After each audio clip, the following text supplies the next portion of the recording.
Hazratul Mukarramin, para alim ulama, para cerdik pandai, para ustadz dan ustazah yang senantiasa kita nantikan arahan fatwa dan nasihatnya, yang kami hormati segenap pengurus Mushola Al-Falah, bapak-bapak, ibu-ibu, saudara-saudariku sekalian, jamaah sholat maghrib Mushola Al-Falah yang insya Allah diberkahi oleh Allah Subhanahu wa Ta'ala. Puji dan kesyukuran marilah sama-sama kita panjatkan kehadirat Allah Subhanahu wa Ta'ala, nikmat iman, nikmat Islam, nikmat diberikan sehat walafiat di hari-hari terbaik dunia. Kata Rasulullah SAW, hari-hari ini adalah afdhalu ayyamid dunya. Sebaik-baik rangkaian hari yang ada di dunia itu adalah hari-hari yang ada di 10 hari pertama bulan Dzulhijjah. Karenanya kita bersyukur kepada Allah Subhanahu wa Ta'ala, dan kita berharap kepada Allah Subhanahu wa Ta'ala agar kesyukuran yang kita persembahkan ini dengan mengajinya kita pada malam hari ini menjadikan Allah Subhanahu wa Ta'ala berkenan untuk memenuhi janjinya, untuk menambahkan kenikmatan-kenikmatan yang selama ini Allah berikan kepada kita, sehingga ketika nanti kita dipanggil oleh Allah Subhanahu wa Ta'ala, ketika kita diwafatkan oleh Allah Subhanahu wa Ta'ala, kita diwafatkan dalam kondisi husnul khotimah. Amin ya rabbal alamin. Salawat dan salam semoga terlimpah curahkan kepada teladan kita Nabi Agung Muhammad sallallahu alaihi wasallam, Rasul teladan yang kita berharap agar kita diakui sebagai bagian dari kafilah panjang umatnya, sehingga layak nanti kita mendapatkan syafaatnya di yaumil qiyamah nanti. Amin ya rabbal alamin. Bapak Ibu yang dimuliakan oleh Allah Subhanahu wa Ta'ala, bagian dari sambungan bahasan kita yang lalu, kemudian kita nanti akan kita coba sambung dengan bahasan tentang masalah fikih. Di pertemuan yang lalu kita sudah membahas tentang keutamaan ilmu dan keutamaan majelis ilmu. Maka satu hadis lagi yang diriwayatkan oleh Imam Bukhari dan Imam Muslim, jadi hadis sahih yang diriwayatkan oleh beliau berdua, maka disebut muttafaqun alaih. Ketika Rasulullah Shallallahu Alaihi Wasallam mengungkapkan hadis yang sampai kepada kita lewat riwayat sahabat Muawiyah ibnu Abi Sufyan, ketika Muawiyah menceritakan Rasulullah Shallallahu Alaihi Wasallam bersabda, "Man yuridillahu bihi khairan yufaqihu fiddin." Barang siapa yang Allah menghendaki bagi seseorang itu mendapatkan kebaikan, hidupnya itu dihiasi dengan keberkahan-keberkahan dan kebaikan dari Allah Subhanahu wa Ta'ala, maka cara Allah Subhanahu wa Ta'ala agar orang tersebut mendapatkan kebaikan itu adalah yufaqihu fiddin. Allah akan memberikan pemahaman, Allah akan memberikan fikih. Jadi fikih itu artinya paham. Allah akan memberikan pemahaman kepada orang yang dikehendaki mendapatkan kebaikan tersebut, urusan agamanya, urusan Islam ini. Itu yang disebut fikih yang disampaikan oleh Rasulullah Sallallahu Alaihi Wasallam. Maka Bapak Ibu yang dimuliakan oleh Allah Subhanahu wa Ta'ala, pada malam hari ini nanti kalau sekiranya apa yang saya sampaikan kok ada yang perlu untuk minta langsung dijelaskan, nggak apa-apa, langsung aja. Kalau saya biasanya saya ikut dengan guru saya dulu. Kalau biasa sudah mulai ngomong itu kadang lupa kalau ada yang mau nanya, atau lupa memberikan kesempatan untuk bertanya. Kayak kemarin tiba-tiba udah langsung isya aja gitu kan.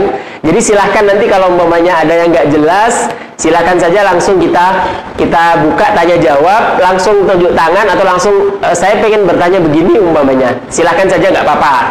Moga-moga tidak membuat topik yang nanti akan kita bahas jadi lupa gara-gara pertanyaan. Tidak, silakan saja, toh majelis kita ini majelis umum lah ya. Silakan nanti tafadhol, dipersilakan kalau sekiranya ada yang akan bertanya terkait dengan bahasan kita pada malam hari ini.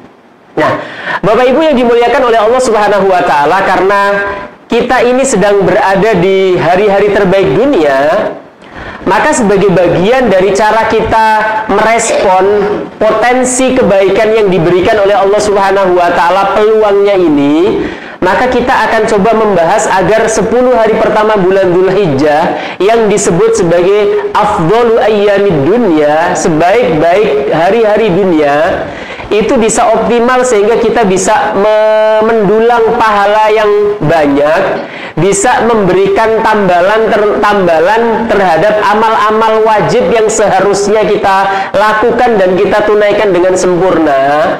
Tetapi gara-gara pelaksanaannya itu kadang dari syarat dan rukunnya mungkin ada yang tersalahkan. Barangkali karena ketika kita melakukan sebuah amalan itu ternyata tidak kita landasi dengan keilmuan, asalkan oh dulu saya diajarin begini, ngikut oh dalilnya apa umpamanya, udahlah karena saya dulu diajarin begini, ya udah kayak gini aja gitu, sampai saat ini apa yang kita lakukan seperti itu. Nah, agar kemudian kita bisa optimal dan bisa mendapatkan, karena amalan sunnah itu kata Rasulullah SAW fungsinya adalah al-jabru, fungsinya itu adalah menambal kekurangan-kekurangan yang ada pada amalan-amalan fardu yang kita miliki. Contoh, ketika Rasulullah SAW mengabarkan tentang sebuah hadis qudsi, ketika Rasulullah SAW itu mengabarkan nanti kan awwalu ma yuhasabu bihil abdu yaumal qiyamati as-shalah. Jadi hal yang pertama yang nanti akan dihisab oleh Allah Subhanahu wa taala itu yang pertama adalah terkait dengan sholat kita. Maka kemudian Allah Subhanahu wa taala akan memerintahkan ketika mengaudit itu, coba dilihat sholatnya hambaku itu seperti apa. Itu perintah Allah Subhanahu wa taala kepada para malaikatnya. Nanti ketika ternyata malaikat itu mengaudit, menghitung-hitung amal sholat kita, umpamanya ternyata sholat kita itu tidak kunjung sempurna, sholat kita itu ternyata umpamanya belang bentong, kalau kata orang kampung saya bilang. Kalaupun kemudian sholatnya sudah ajak kita lakukan setiap 5 waktu, bahkan kemudian kita sholat berjamaah, tetapi ternyata ada persoalan dalam sholat kita, maka Allah Subhanahu wa ta'ala akan memerintahkan kepada malaikat untuk cek apakah dia punya perbendaharaan sholat-sholat sunnah, apakah dia itu punya amalan-amalan sunnah. Maka nanti Allah Subhanahu wa ta'ala akan memerintahkan kepada para malaikat itu untuk melihat, kalau ternyata salah, dilihat yang sunnahnya ternyata kita punya banyak amalan sunnah itu, maka amalan sunnah itu akan menambal kekurangan-kekurangan fardu yang kita miliki itu. Itu bagian dari keuntungan kita kenapa kemudian kita melaksanakan amalan-amalan sunnah.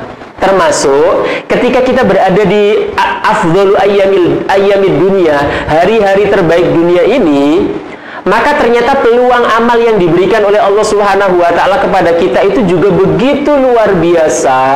Di pekan yang lalu sudah kita bahas, ternyata jihad fisabilillah itu tidak bisa mengalahkan amal-amal soleh yang kita lakukan di rangkaian hari-hari ini.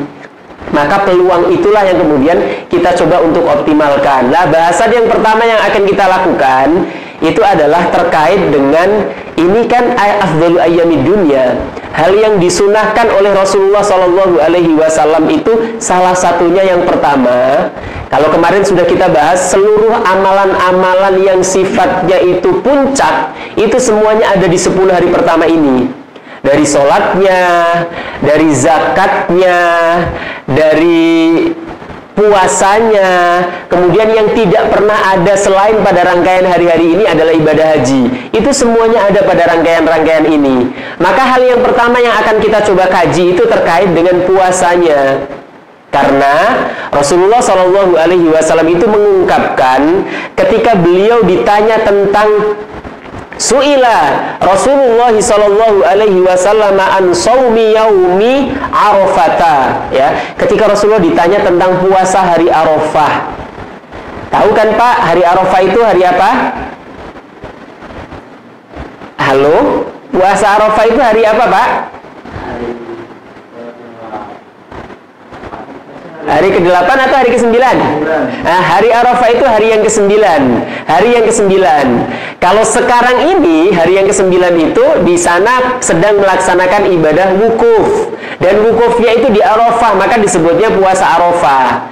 Nah, nanti pertanyaannya, apakah puasa Arafah itu harus bertepatan dengan para jemaah haji itu yang sedang wukuf di Arafah, atau harus tanggal 9-nya? Nah, loh, ini kan yang sekarang terjadi pada kita nih, ya kan? Kita ini tanggal 1 Zulhijjahnya itu ternyata bertepatan dengan di Saudi sana itu sudah tanggal 2 Zulhijjah. Betul ya Pak? Kalau kita dengar berita, ini kan sekarang real time apa yang terjadi di Saudi itu bisa kita lihat langsung gitu kan. Di TV Al-Quran yang 24 jam apa yang terjadi aktivitas di Masjidil Haram itu, kita bisa lihat, oh ternyata di Saudi itu hari dimana kita masih tanggal 30 Zulqa'dah kemarin, itu ternyata mereka sudah tanggal 1 Zulhijjah gitu kan. Nanti akan kita coba bahas kalau ada pertanyaan terkait itu, kalau enggak. Yang pertama, ini kan tadi ketika Rasulullah ditanya tentang apa sih puasa Arafah itu, apa sih keutamaan puasa Arafah itu? Ketika Rasulullah ditanya, su'ila Rasulullah sallallahu alaihi wasallam an shaumi yaumi Arafah. Ya, Rasulullah ditanya tentang puasa hari Arafah itu seperti apa wahai Rasulullah? Apa sih keutamaannya? Maka beliau menjawab, yukaffirus sanatal madhiyah wal baqiyah. Ya, bahasa Rasulullah, lihat, puasanya cuma 1 hari doang. Tapi keutamaannya, lihat keutamaannya, kata Rasulullah Shallallahu Alaihi Wasallam, dia itu yukaffirus sanatal madhiyah wal baqiyah. Dia itu akan menghapus dosa-dosa kecil kita, sebagaimana yang ditafsirkan oleh para ulama tafsir yang dimaksudkan tafsir hadis, maksudnya yukaffirus sanatal madhiyah, dosa-dosa yang akan diampuni oleh Allah itu adalah dosa-dosa kecil kita, bukan dosa-dosa besar kita gitu, ya kan? Yukaffirus sanatal madhiyah, setahun yang lalu dosa-dosa kita itu akan dihapuskan oleh Allah Subhanahu wa taala. Bukan cuma itu doang, ditambah lagi oleh Allah Subhanahu wa taala lewat lisan Rasulnya. Dan Rasulullah itu tidak pernah berdusta. Kan karakternya beliau itu adalah sidik, ya. Beliau itu jujur, nggak pernah bohong, ya. Dan beliau mengatakan yukaffirus sanatal madhiyah wal baqiyah. Beliau, kata Rasulullah Shallallahu Alaihi Wasallam, puasa Arafah itu akan menghapuskan dosa-dosa kita setahun yang lalu dan setahun yang akan datang. Puasa 1 hari, Bapak Ibu, itu ternyata Allah mengganjarnya dengan menghapus dosa setahun sebelumnya dan setahun yang akan datang. Kira-kira Bapak Ibu, kalau ada manusia yang dipanggil oleh Allah Subhanahu wa taala, diwafatkan oleh Allah Subhanahu wa taala setelah beliau itu selesai menunaikan puasa Arafah, kan berarti punya cadangan 1 tahun yang bersih, ya kan? Punya cadangan deposito pahala, deposito ampunan dosa yang dijanjikan oleh Allah Subhanahu wa taala bagi orang tersebut, kan gitu. Kan ini luar biasa cadangan-cadangan amal soleh itu. Nah, kita mungkin berpikir lagi terkait dengan pada saat bulan Ramadan kemarin puasa kita diterima apa tidak ya? Apakah kemudian ada yang tersalah dalam puasa kita? Enggak ya. Umpamanya belum waktunya maghrib karena kita lihat televisi, pernah kalau di saya di Tanjung Pinang itu kurang 2 menit, ternyata RRI Tanjung Pinang itu sudah keluar sirine dulu dan orang-orang itu sudah, ya karena patokannya itu bukan jamnya atau bukan matahari terbenamnya, tapi karena lebih mengarah ke sirinenya itu, mereka udah buka dulu. Padahal 2 menit yang akan datang baru kemudian azan di televisi yang nasional di tempat. Kok baru azan, kok waktunya baru begini gitu kan. Padahal dalam fikih, kalau orang tersalah waktunya itu belum waktunya maghrib tapi kemudian sudah menyangka maghrib dan kemudian setelah dia tahu ternyata maghribnya belum tiba, kan harusnya puasanya harus mengganti di hari yang lain, ya kan? Nah, kalau kemudian kita nggak tahu umpamanya, atau kemudian kita meninggal dunia belum sempat mengqadha umpamanya, ya kan? Kan tadi fungsi dari amalan sunnah kita itu adalah menambal kekurangan-kekurangan kita. Anggaplah kita ini banyak kekurangan dalam fardu-fardu yang kita lakukan, maka peluang beramal soleh seperti inilah yang kemudian kita coba untuk pergunakan sebaik-baiknya. Itu yang dikatakan oleh Rasulullah Shallallahu Alaihi Wasallam, yukaffirus sanatal madhiyah wal baqiyah. Jadi 1 hari puasa di hari yang ke-9 bulan Dzulhijjah atau yang disebut sebagai hari Arafah, itu ternyata menghapuskan dosa-dosa kecil kita 2 tahun, setahun sebelumnya dan setahun sesudahnya. Itu yang diungkapkan oleh Rasulullah Shallallahu Alaihi Wasallam. Maka Bapak Ibu yang dimuliakan oleh Allah Subhanahu wa taala, sekarang kita coba untuk tadi. Mungkin ada pertanyaan, mungkin sih kalau saya beberapa hari ini saya harus sibuk-sibuk mungkin merekam voice saya, atau kemudian menjawab lewat WA, atau kemudian ada yang telepon. Ustadz, kita ini harus ikut yang mana nih?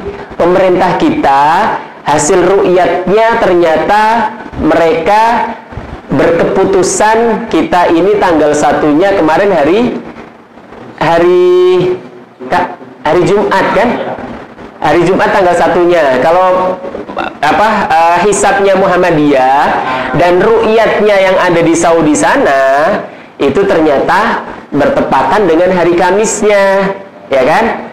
Berarti kan beda 1 hari.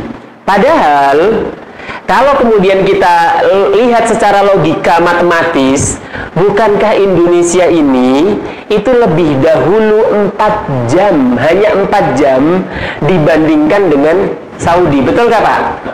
Ya kan?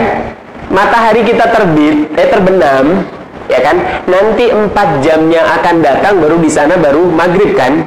Maghrib kita ini sekarang, nanti 4 jam yang akan datang baru mereka ini. Logikanya, kalau mereka itu mendapati pada hari Kamis itu hilalnya itu sudah terbit, ya kan? Di hari yang sama kan, sama-sama Kamis, kenapa kok kita nggak sama gitu, ya kan? Atau kemudian kalau dalam bahasa fikihnya, kalau dalam bahasa ilmu falaknya, itu ada namanya sebutannya itu, kenapa kok tidak wihdatul matoli?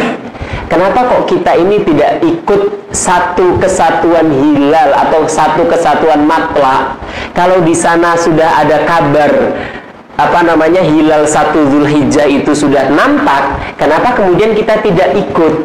Ya kan, itu kalau yang bicara masalah hilal. Atau kemudian pertanyaan yang kedua itu adalah, bukankah rangkaian ibadah-ibadah bulan Zulhijjah termasuk di dalamnya itu adalah puasa Arafah dan ibadah nahar, ibadah udhiyah, ibadah kurban, itu kan saling terkait ya, berkelindan dengan ibadah haji. Dan letak ibadah haji itu bukankah ada di tanah Mekah atau di tanah Arab sana? Kenapa kemudian kita tidak ikut apa yang ada di sana?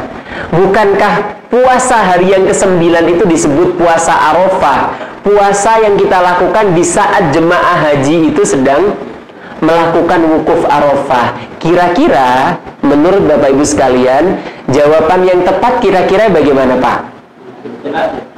Hah? Kira-kira kan nanti ditanya nih, masa sih puasa Arafah itu kan namanya aja puasa Arafah, kan harusnya pas bertepatan dengan saudara-saudara kita, para dhiyafur rahman, para tamu-tamu Allah Subhanahu wa taala yang sedang melaksanakan ibadah haji itu, mereka sedang wukuf. Mereka itu tidak disunahkan puasa Arafah karena mereka sedang wukuf di Arafah, sedangkan kita yang di luar Arafah sana itu disunahkan untuk berpuasa. Konon di antara hikmahnya itu kalau kita kaji, itu adalah bagian dari solidaritas, bagian dari solider kita, bagian dari musyatarah fil afroh bahasanya, atau musyatarah fil syu'ur, berbagi rasa. Kalau mereka itu sedang beribadah, berada di hadapan Allah Subhanahu wa taala, wukuf, berhenti di hadapan Allah Subhanahu wa taala, kita ini kan merasakan hal yang sama. Kita itu wakfah, kita itu berhenti sejenak di hadapan Allah Subhanahu wa taala dengan kita mempersembahkan ibadah puasa Arafah itu. Kan di antara orang-orang para ulama lah, di antara para ulama itu mengungkapkan seperti itu. Tapi Bapak Ibu yang dimuliakan oleh Allah Subhanahu wa taala, ternyata tidak seutuhnya pendapatnya itu sama seperti itu. Ini kan fikih. Fikih itu dari sisi bahasa itu artinya pemahaman, paham. Dari satu dalil saja itu orang bisa mengambil kepahaman bermacam-macam. Saya ngambil contoh dulu sebelum kita bicara tentang masalah hilal tadi. Contoh, ayat Al-Quran ketika berbicara terkait dengan masalah wudhu, itu salah satunya umumnya, itu kan bicaranya yang membatalkan wudhu itu adalah aula mastumun nisa. Ya Pak ya, bahasa Al-Qur'annya itu satu, aula mastumun nisa, atau kalian itu lames, itu bahasa Al-Qur'annya lames. Lames itu bisa diartikan menyentuh perempuan, ya kan? Lames itu pada saat yang sama dalam bahasa Arab itu artinya juga hubungan biologis antara suami istri. Nah, itu kalimat lames. Nah, satu ayat itu kan tergantung fikih, tergantung orangnya itu memahami seperti apa. Imam Syafi'i umpamanya, yang mazhabnya itu kita pakai. Kita ini kan ngaku-ngakunya kita Syafi'iyah, ya kan? Kita ini kan mazhabnya Syafi'i ya Pak ya. Kita ini kan ngakunya mazhab Syafi'i. Nah, kalau kita mazhabnya Syafi'i, Imam Syafi'i itu mengatakan yang namanya aula mastumun nisa itu adalah ketika kita kulit kita ini kulit kita ini, telapak tangan kita ini menyentuh kulit perempuan. Yang termasuk kalau dalam konteks Syafi'iyah termasuk istri kita gitu. Ya kan? Bukan mahram kita, kan boleh dinikahi kan bahasanya kan gitu kan, bukan anak kita gitu kan. Kalau anak kita kan bukan, tapi intinya perempuan menyentuh gitu, ya kan.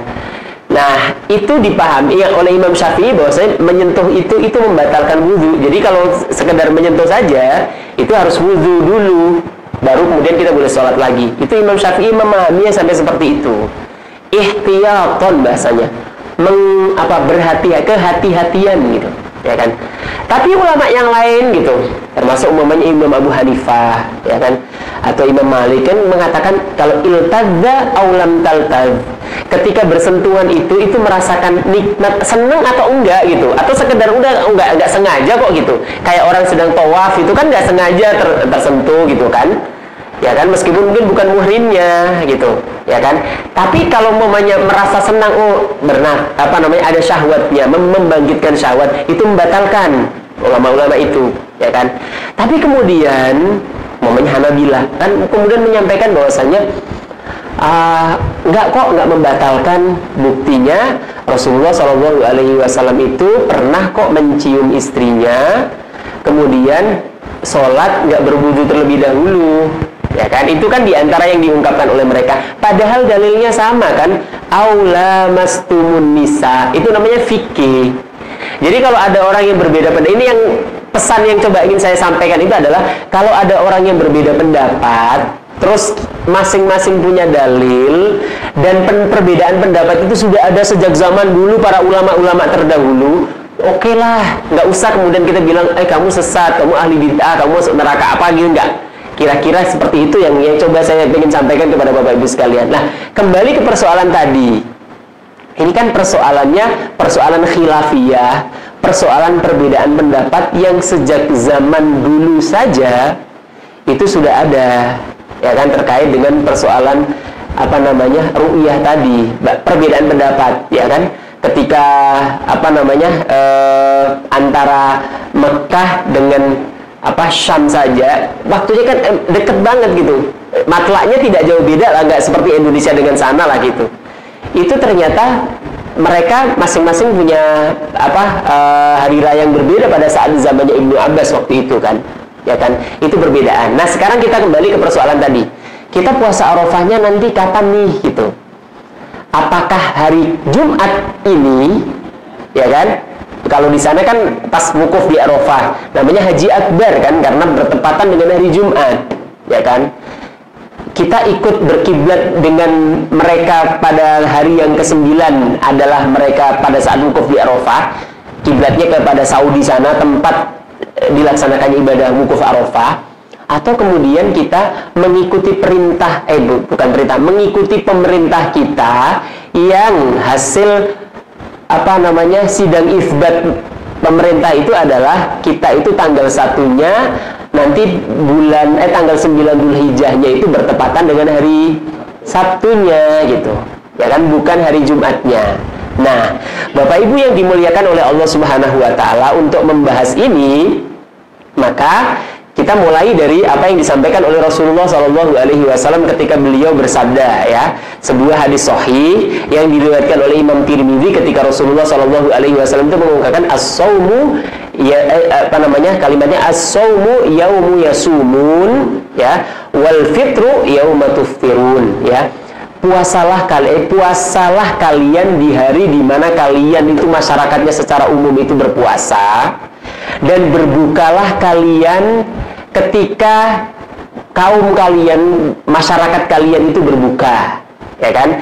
Wal adha yauma tudhahun, dan hari Idul Adha itu adalah hari di mana kalian semua itu, maksudnya secara umum masyarakatnya itu menyembelih hewan kurban atau Idul Adha itu. Itu yang diungkapkan oleh Rasulullah Shallallahu Alaihi Wasallam, dan hadis itu disahihkan oleh ulama-ulama termasuk Syekh Al-Albani.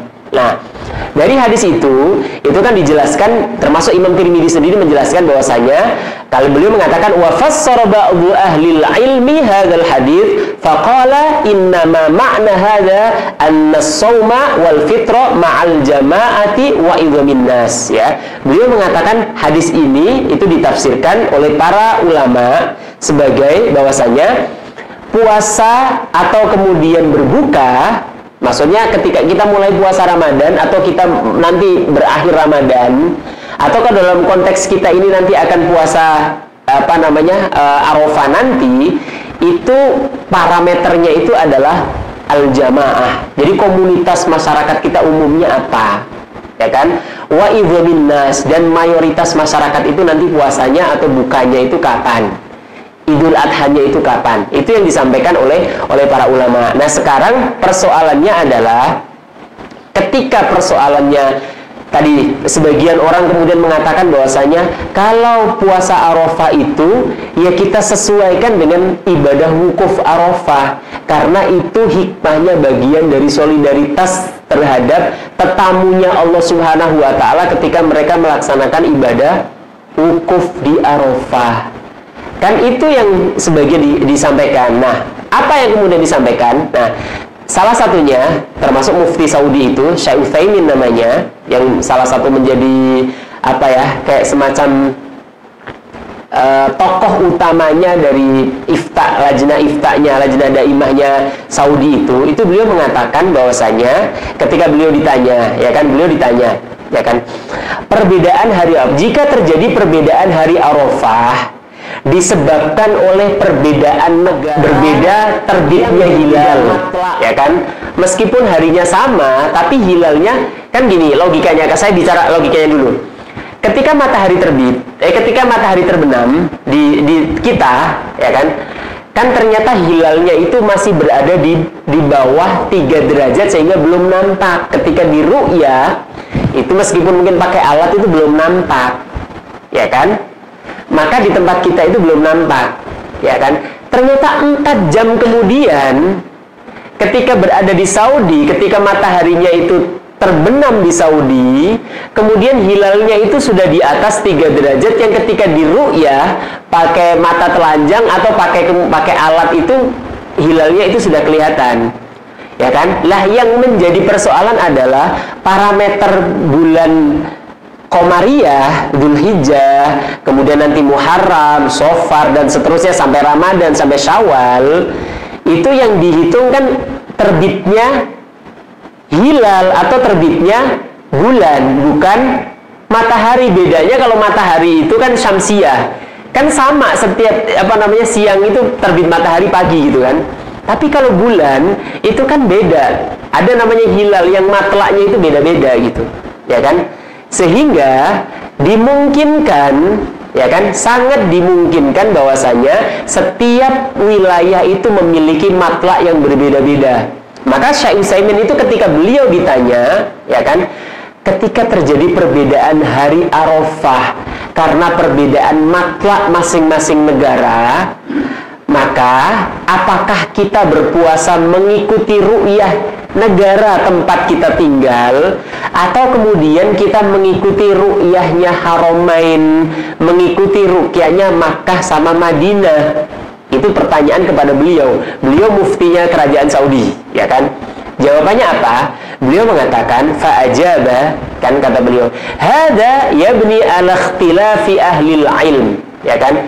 Persoalan ini muncul karena ada perbedaan pendapat di antara para ulama, kata beliau.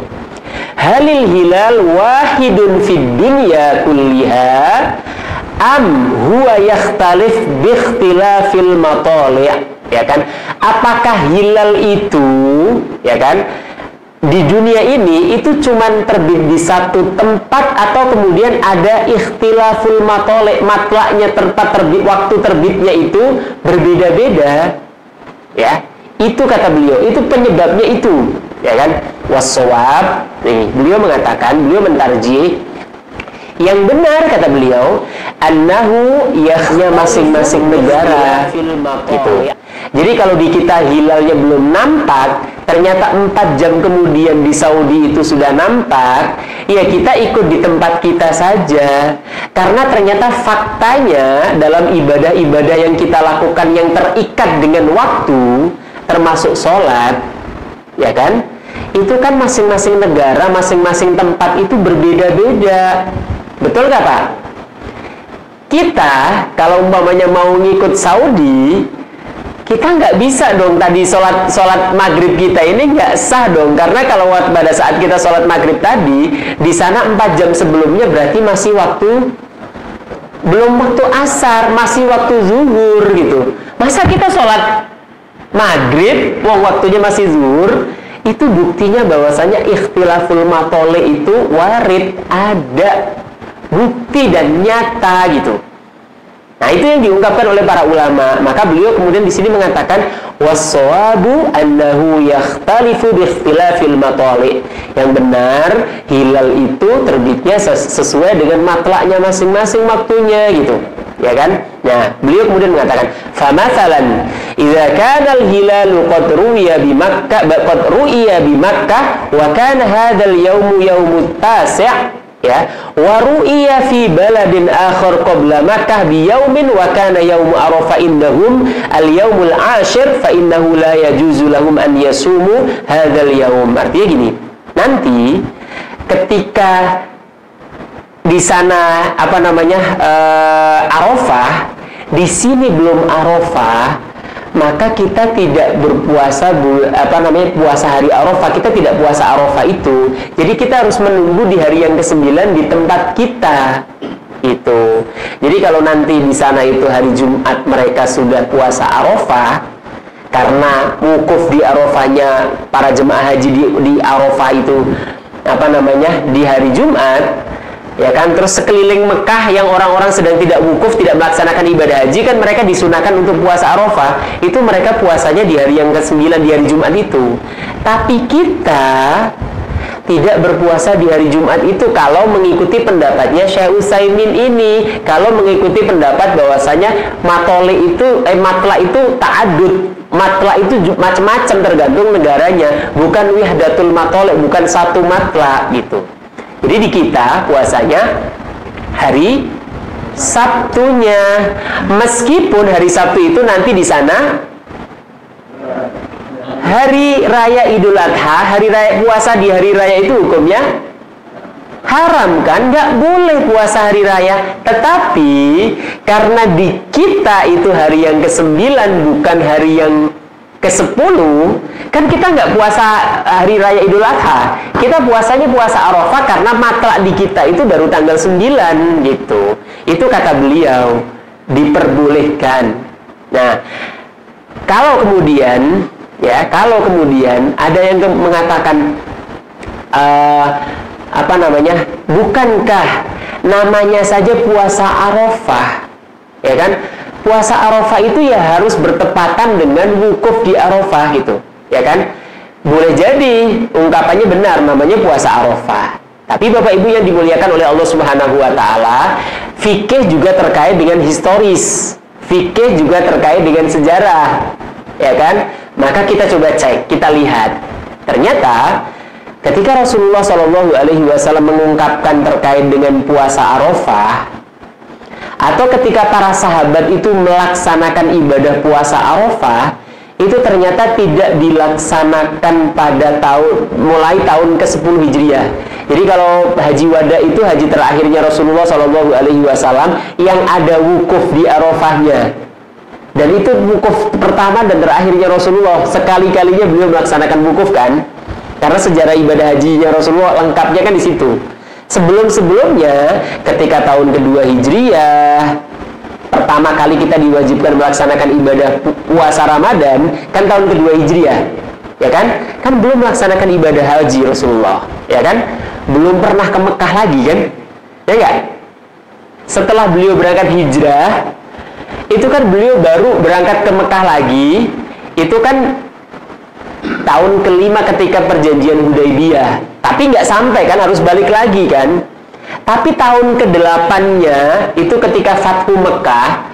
Ini kan sejarah, ketika Fathu Mekah, ketika penaklukan kota Mekah tahun ke-8 Hijriah di bulan Ramadan itu kan Rasulullah SAW kan nggak melaksanakan ibadah haji, ya kan? Nah, balik lagi ketika haji yang wada, haji yang terakhir itulah ada namanya wukuf di Arafah. Padahal Bapak Ibu yang dimuliakan oleh Allah Subhanahu wa taala, puasa Arafah itu sudah dilaksanakan oleh para sahabat. Itu tidak hanya pada setelah tahun ke-10 Hijriah itu, ternyata tahun ke-2 Hijriah, tahun ke-3 Hijriah, tahun ke-4 Hijriah, 5 Hijriah, 6 Hijriah dan seterusnya itu sudah dilaksanakan. Kan pada saat itu belum ada wukuf di Arafah. Ya enggak? Kalau disebutkan bahwasanya puasa Arafah itu identik dengan ibadah wukuf di Arafah, maka seharusnya terbantahkan lewat sirah itu, lewat sejarah itu gitu. Makanya para ulama kemudian mengungkapkan hal itu, bahwasanya aktivitas ibadah ibadah puasa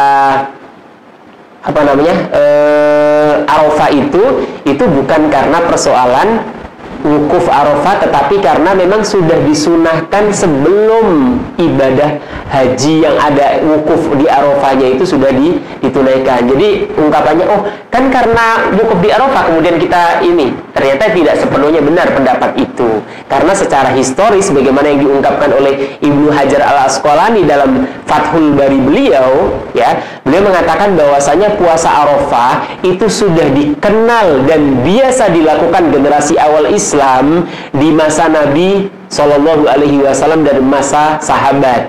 Itu yang disampaikan oleh Ibnu Hajar dalam kitab Fathul Bari. Fathul Bari itu syarahnya Sahih Bukhari. Yang Sahih Bukhari kan disebut sebagai ashahul kitab ba'da kitabillah, kitab yang paling sahih setelah Al-Quran itu ya Sahih Bukhari. Nah, di syarah atau syarah ditafsirkan, diterangkan oleh Imam Ibnu Hajar Al-Asqalani itu dalam Fathul Bari itu. Lah, beliau mengatakan seperti itu. Jadi kenyataan sejarah bahwasanya puasa Arafah dan sholat Idul Adha itu sudah ada sejak tahun kedua Hijriah, dan itu sebelum Rasulullah, jauh sebelum Rasulullah melaksanakan ibadah haji wada di tahun ke-10 Hijriah itu. Itu kalau terkait dengan puasa Arafah yang tadi disebutkan kok seperti itu. Gimana Pak Amir? Dikit lagi Isya. Ya. 15 menit. Ya, silakan Pak. Misalnya kan kita ketahui di negara itu ada, pengetahuan saya ya, ada tarwiyah sama Arafah. Bagaimana yang tarwiyah itu gimana Ustaz? Mohon penjelasannya. Ya, tarwiyah itu kan hari yang ke-8. Ya, hari yang ke-8. Kalau Syafi'iyah kita ini itu biasanya tadi hari yang ke-8 itu kita disunahkan juga untuk melaksanakan ibadah puasa. Secara umum, ya kan, kesunahan untuk melaksanakan ibadah puasa di 10 hari pertama di Ashrul Awail Dzulhijjah itu adalah pada hari pertama sampai hari yang ke-9. Itu kalau kita mampu untuk melaksanakan puasa full 9 hari itu lebih baik, ya. Karena itu kan amal soleh. Kemarin sudah kita sampaikan min ayyamin al-amalu sholihu fiha khairun wa ahabbu ilallahi min hadhil ayyamil ashar.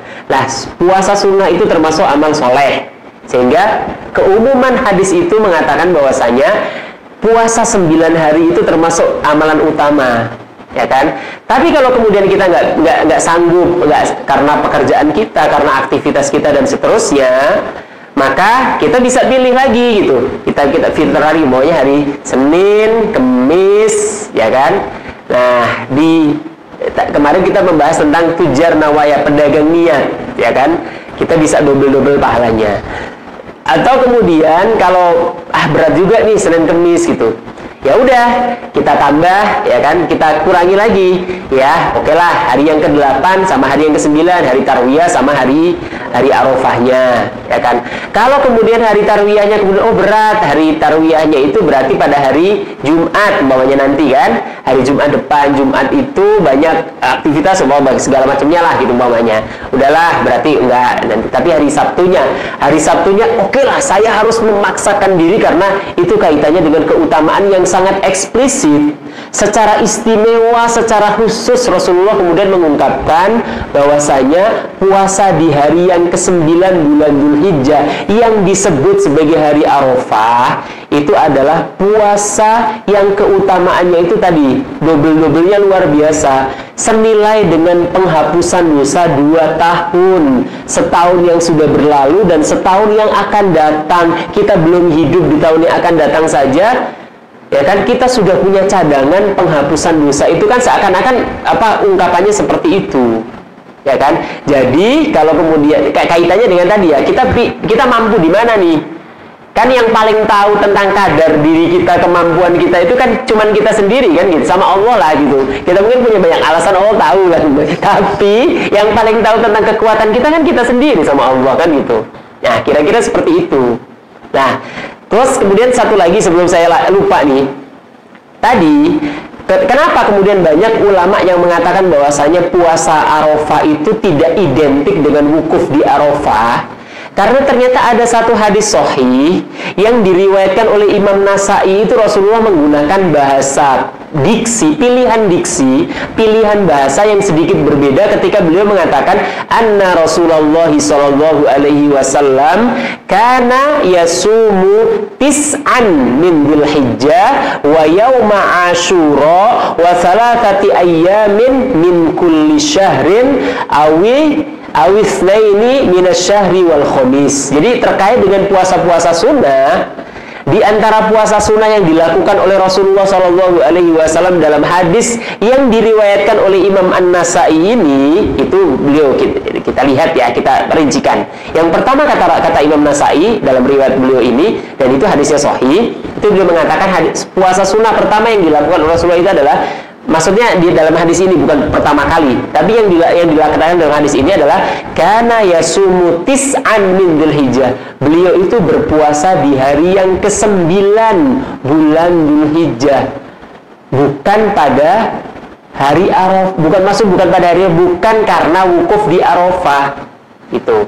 Maka tadi para sahabat disebutkan di tahun kedua Hijriyah pun, di tahun ketiga Hijriyah pun, sebelum adanya wukuf di Arafah, mereka sudah biasa puasa Arafah, puasa hari yang ke-9 bulan Dzulhijjah ini. Karena di sini disebutkan secara jelas hari yang ke-9 bulan Dzulhijjah. Ya kan, bukan hari wukuf di Arafah gitu. Ya, kalau di kita berarti bisa dengan menggunakan dalil inilah, kira-kira seperti itu yang pertama. Kemudian yang kedua beliau mengatakan wa yaumi Asyura. Hari Asyura. Hari Asyura apa, Pak? Hari Asyura apa? Bukan 1 Muharram. Hari yang ke-10 bulan Muharram. Asyura itu dari kalimat asyara. Asyara itu kan 10. Asyura itu artinya hari yang ke-10 bulan Muharram. Suro itu kalau orang kampung kita bilang, suro itu ya itu Asyura itu, ya kan, hari yang ke-10 bulan Muharram. Itu namanya Asyura. Ya kan, itu keutamanya nanti itu kan yukaffirus sanatal madhiyah, itu menghapus satu dosa setahun sebelumnya. Bisa dibayangkan betapa murahnya Allah Subhanahu wa ta'ala, betapa baiknya Allah Subhanahu wa ta'ala. Puasa Arafah aja 2 tahun sebelumnya sudah dihapuskan. Nanti kalau kita diberi kesempatan lagi oleh Allah hidup sampai hari yang ke-10 bulan Muharram, sebulan lagi yang akan datang berarti, kemudian kita puasa lagi di hari yang ke-10 itu, atau puasa Asyura itu, setahunnya itu sudah dihapuskan lagi oleh Allah Subhanahu wa ta'ala. Kan luar biasa. Kita ini beruntungnya luar biasa oleh Allah Subhanahu wa ta'ala, dan betapa sayangnya Allah kepada kita. Itu hari Asyura kata Rasul yang kedua. Kemudian yang ketiga, wa thalathati ayyamin min kulli syahr. Ya kan? Puasa 3 hari setiap bulan. Ya kan? Dalam hadis yang lain disebutkan sebagai ayyamul bid, ya, hari-hari putih artinya. Hari-hari putih hari-hari apa, Pak?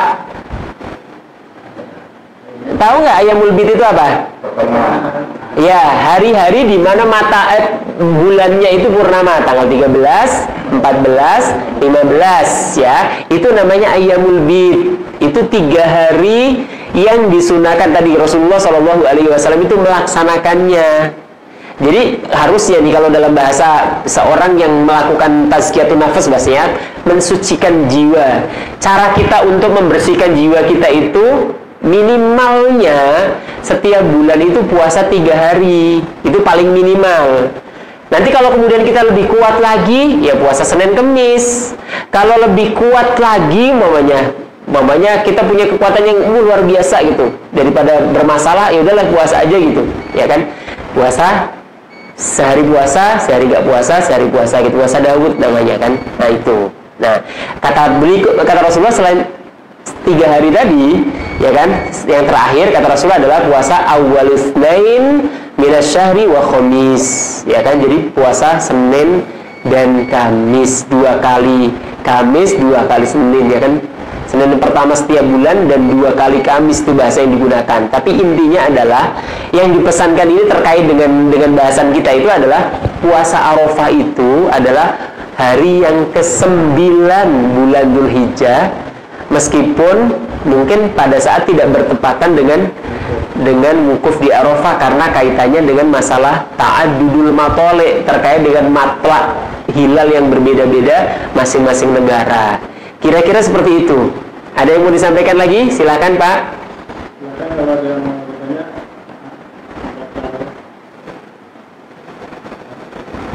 2 menit lagi ya kalau nggak salah ini ya. 8 menit lagi. Ada yang mau disampaikan? Silakan. Silakan Pak. Waalaikumsalam warahmatullahi. Kan awal Dzulhijjah ini saya diadakan puasa ya Pak. Kebetulan ini kan berbeda. Sedangkan saya memulainya itu dari mulai hari Kamis. Itu nanti saya bisa berlanjut sampai nanti hari Sabtu atau bagaimana? Puasa Kamis niatnya puasa apa nih? Dzulhijjah. Oh, Dzulhijjah. Jadi memang sesuai dengan kepemahaman bahwasanya Itu terlambat. oh, itu terlambat. Tapi kan hari Kamis, puasa Kamis juga nggak ada masalah. Terus puasa mutlak juga nggak ada masalah. Artinya nggak puasa karena kan Rasulullah juga melaksanakan puasa mutlak itu bawahnya pagi-pagi nih. Belum habis sholat subuh, belum sarapan, belum makan, belum minum gitu kan. Terus ketika pulang, nggak puasa sunnah kan nggak ini. Beliau pulang, nanya, kita ada sarapan apa nih momennya? Oh, nggak ada yang bisa kita santap Rasulullah kan. Beliau kemudian mengatakan, faidan ana shaim gitu. Kalau gitu aku puasa. Bedanya puasa sunnah dengan puasa wajib. Kalau puasa wajib itu harus tabyitun niyah. Niatnya itu harus di malam harinya. Kalau puasa sunnah itu boleh di pagi harinya, ya kan, asalkan kita belum tadi mengkonsumsi, belum melakukan hal yang membatalkan puasa setelah fajarnya terbit. Itu boleh, sah-sah saja kita puasa. Nah, kalau dalam konteks Bapak, ini sekarang kan boleh kan gitu artinya. Pada hari Kamis kemarin niatnya tanggal 1 Dzulhijjah. Ternyata Dzulhijjahnya informasinya kan baru hari berikutnya kan, hari Jumatnya ternyata baru tanggal 1. Ya silakan. Tapi kalau keyakinannya itu adalah karena oh hari ini sudah tanggal 1 Dzulhijjah karena di sana gitu, ya kan? Beda kayak umpamanya kawan-kawan kita di Muhammadiyah umpamanya ketika mereka hari Kamis itu adalah hari yang pertama di Dzulhijjah dan mereka meyakini bahwasanya karena hisab mereka itu tanggal 1 Dzulhijjah itu adalah hari Kamis, ya sudah, itu hari Kamis itu adalah hari tanggal 1 Dzulhijjah. Nanti berarti hitung-hitungannya hari Sabtu mereka akan Idul Adha kan. Jadi mereka nggak bisa hari Idul Adhanya itu hari Sabtunya mereka puasa Arafah sesuai dengan Indonesia karena mereka sudah meyakini hari Arafahnya tanggal 9 gitu. Tapi kalau Bapak kemudian sekarang meyakini oh ternyata matlaknya berbeda, terus ternyata ada dalil bahwasanya ternyata puasa tanggal 9 bukan puasa karena wukuf Arafah, ya silakan saja, pilihan-pilihannya ada pada Bapak kan gitu. Silakan. Silakan. Wallahu a'lam bishawab. Ada yang lain? Atau kita mau cukupkan? Silakan Pak. Waalaikumsalam warahmatullahi wabarakatuh. Saya punya pertanyaan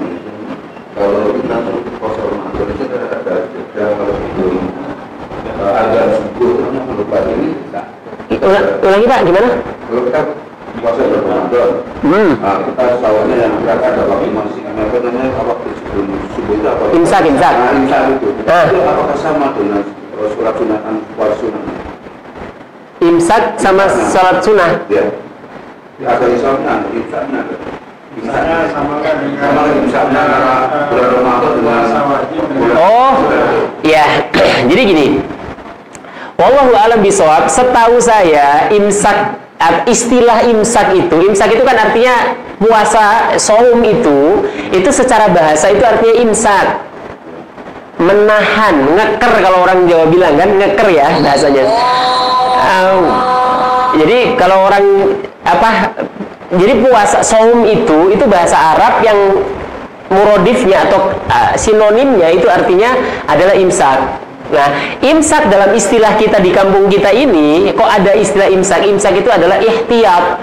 Hati-hatinya kita agar jangan sampai ketika ketika fajarnya itu terbit, kita itu masih mengkonsumsi, belum menyelesaikan sahur kita atau makan kita gitu kan boleh. Ya kan sampai terbitnya fajar kan gitu. Imsak itu kan kira-kira sekitar 5-10 menit sebelum fajar terbit. Nah, itu sebenarnya hanya bagian dari kehati-hatian para ulama kita mengajarkan kita agar nantinya jangan sampai kemudian sudah fajarnya terbit, azan kita masih ada sisa makanan di ini gitu.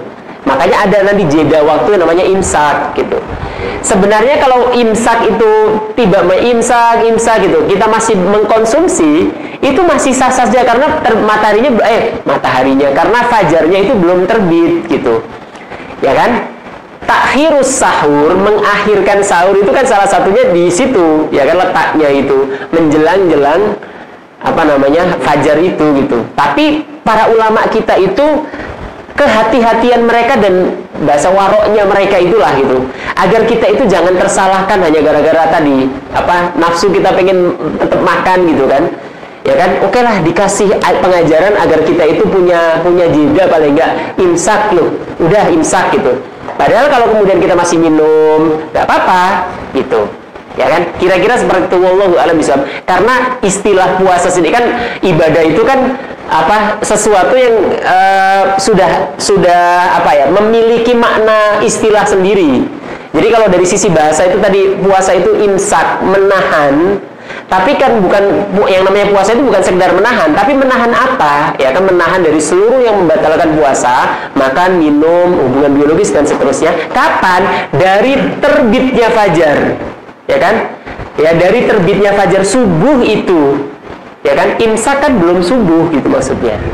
Nah, tapi sekali lagi para ulama itu mengajarkan kepada kita agar kita itu punya sikap tadi, warok tadi. Jangan sampai kemudian kita berlebihan itu sehingga kita punya jeda waktu itu. Tapi kalaupun ya sudah namanya kalaupun kan, tapi nggak membatalkan kan karena waktunya memang masih diperbolehkan. Kira-kira seperti itu Pak. Wallahu a'lam bishawab. Yang kedua juga itu proses guna setiap bulan Dzulhijjah ini sama nggak? Imsak ya, kalau mau imsak ya, hati-hati nggak apa-apa gitu kan. Tapi imsaknya sama. Kan kalau di kita itu 10 menit sebelum azan itu namanya imsak waktunya kan gitu. Ya nggak apa-apa. Tapi karena kaitannya dengan puasa sunnah, ini bedanya puasa wajib. Kalau puasa wajib tadi itu sebelum terbitnya fajar, sebelum subuh itu kita harus sudah niat. Kalau bahasa kita kan nawaitu shauma ghadin itu. Tapi kalau puasa sunnah boleh pagi harinya maunya ternyata ini hari Arafah ya gitu. Karena alhamdulillah belum mengkonsumsi apa-apa, udahlah saya niat karena ternyata keutamanya luar biasa gitu. Ya kan? Wallahu a'lam bishawab. Kira-kira itu. Kurang dan lebihnya mohon maaf karena waktunya sudah Isya. Kita tutup pengajian kita dengan sama-sama kita bermohon kepada Allah Subhanahu wa taala agar ilmu yang kita dapatkan insyaallah bermanfaat dan bisa mengangkat derajat kita di mata Allah Subhanahu wa taala. Ala hadiniya wa ala kulliyatin shalihah. Al-Fatihah. Billahi minasyaitonir rajim. Bismillahirrahmanirrahim. Alhamdulillahirabbil alamin arrahmanirrahim maliki yaumiddin. Iyyaka na'budu wa iyyaka nasta'in ihdinas siratal mustaqim. siratal ladzina an'amta 'alaihim ghairil maghdubi 'alaihim waladdallin. Amin. Selanjutnya sekali lagi kalau ada salah-salah kata atau yang kurang berkenan di hati Bapak Ibu sekalian, mohon dibukakan pintu maaf yang selebar-lebarnya. Kita tutup majelis kita dengan membaca hamdalah alhamdulillahirabbil alamin dan doa kafaratul majlis. Subhanakallahumma wa bihamdika asyhadu an la ilaha illa anta astaghfiruka wa atubu ilaik. Wal afu minkum billahi taufiq wal hidayah. Wassalamualaikum warahmatullahi wabarakatuh.